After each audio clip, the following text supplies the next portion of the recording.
Her name is Anna. She's in her early 30s. She used to be beautiful, but now her face shows signs of exhaustion and hardship. She's a single mom, raising her 5-year-old son, Peter, who has severe autism.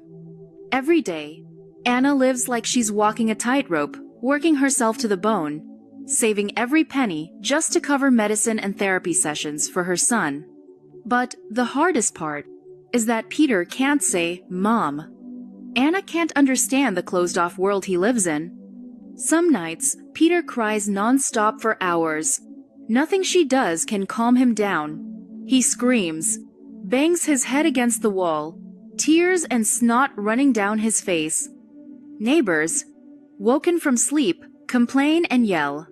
She holds her son tightly, trying to keep him safe, while her heart feels like it's shattering inside her chest.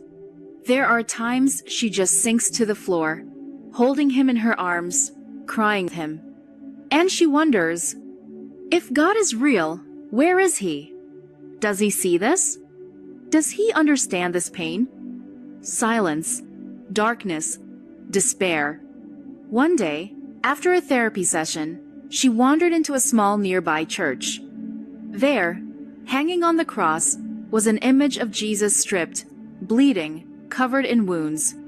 She looked into his eyes and suddenly choked up. No one said a word, but deep inside her soul, she heard something soft as a whisper. "I understand you."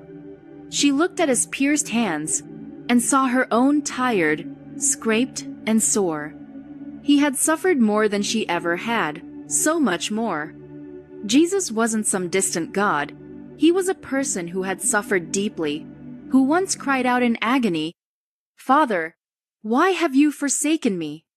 And it was in that pain Anna found her first real friend, someone who understood her suffering and loneliness. But the story didn't end on the cross.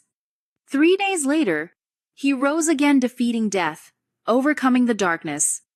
And from that moment, something in Anna began to change. She stopped searching desperately for an escape. She started living with a friend who was always by her side, even if unseen. When Peter cried uncontrollably, she placed her hand on him and prayed. When there wasn't enough money, she closed her eyes, took a deep breath, and reminded herself, "He is risen." And that resurrection power lived in her and made her strong. Anna no longer collapsed after every setback, because now, every time she hurt, she felt the risen Jesus holding her close, walking with her, feeling her pain. She began to whisper to him to pour out her heart. Now, each new day isn't a battle, it's a mystery waiting to unfold. Peter still can't call her mom yet, but Anna has learned to call out every time, "Jesus, I need you." And she could feel his gentle love carrying her through each sunrise, each restless night, each storm life threw at her. The cross was no longer the end, it had become a doorway to new life. And Anna, once a fragile single mom, has become a strong woman because she no longer walks alone. Some mornings, she'd see Peter quietly sitting by the window, smiling as sunlight filtered through the dancing leaves.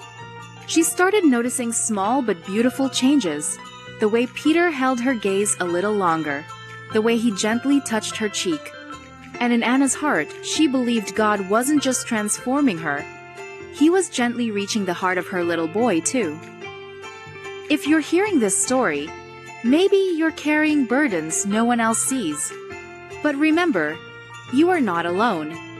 You have a friend who suffered like you, suffered more than you, and even died for you. And above all, that friend rose again from the dead, so that you could truly live, and live abundantly.